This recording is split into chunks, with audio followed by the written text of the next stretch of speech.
Sharma study point में।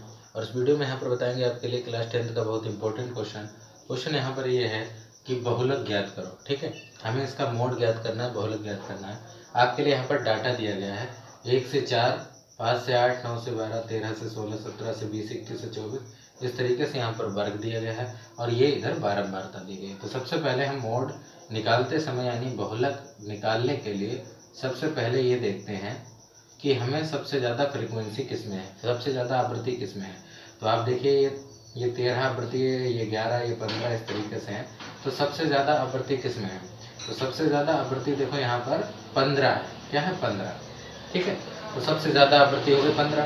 तो इस हिसाब से ये वाला हम इसको 15 वाले को इस तरीके से कर लेंगे। ठीक है, इस तरीके से। ठीक है, ये 15 सबसे ज़्यादा फ्रीक्वेंसी है, तो इस तरीके से इसमें हमें कर लेना है और इसे हमें अलग लिख लेना है। यहाँ पे लिख लिया मैंने 29, 32, ये वर्ग है इसका और इसकी आवृत्ति है 15। ठीक है, अच्छा ये मान लिया। अब ये जो बीच वाले जो हमने ज़्यादा फ्रीक्वेंसी का माना है इसको हम मानेंगे F1। क्या मानेंगे? F1 माने ज़्यादा फ्रीक्वेंसी का होगा उसको F1 मानेंगे। उसके ऊपर वाले को F0, उसके ऊपर वाले क्या मानेंगे? F0। और उससे नीचे वाले क्या मानेंगे हम यहाँ पर? F2। क्या मानेंगे? F2। इस तरीके से हमने यहाँ पर मान लिया है। ठीक है, इसमें जो वर्ग आया है 29 से 32 का, तो इसमें L हो जाएगा 29। L क्या हो जाएगा? 29 हो जाएगा। ऐसे ही ये जो फ्रीक्वेंसी 15 आई थी मैंने इसको F1 माना है। F1 माने जो जिसमें मिलेगा ज़्यादा फ्रीक्वेंसी वाला उसमें F1 मानेंगे इस बीच वाले को। ठीक है, उससे ऊपर वाले को F0 और उससे नीचे वाले को F2 मानेंगे। L बराबर 32 हो गया, F1 बराबर 15 हो गया, F0 14 हो गया। ठीक है, और F2 बराबर हो गया आपका 11। ठीक है, अच्छा उसके बाद यहाँ पर एक चीज़ और पता करनी होती है H।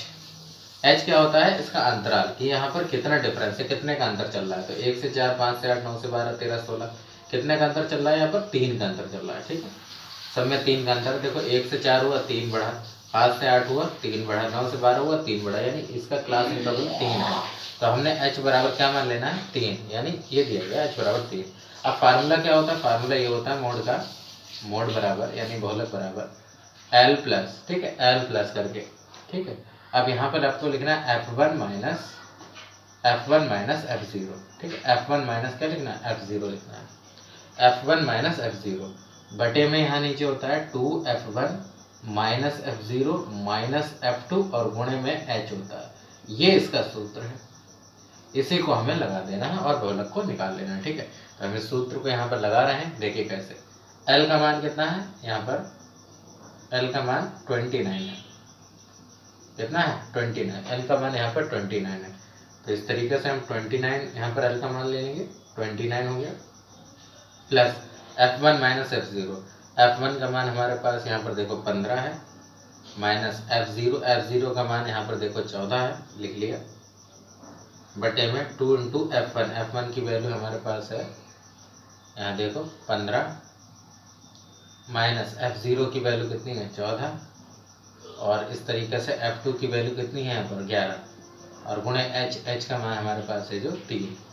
ठीक है, अब वैसे इसको सॉल्व कर लेना है। कैसे सॉल्व करना? 29 प्लस ये 15 में से 14 जाएगा, 1 बचेगा, और यहाँ पर देखो 15 दूनी 30, और माइनस ये 14 और 11 जुड़ जाएंगे लेकिन रहेंगे माइनस में, तो ये कितने हो जाएंगे? 25 हो जाएंगे। ठीक है ना, तो ये 25 हो गए और गुणे 3।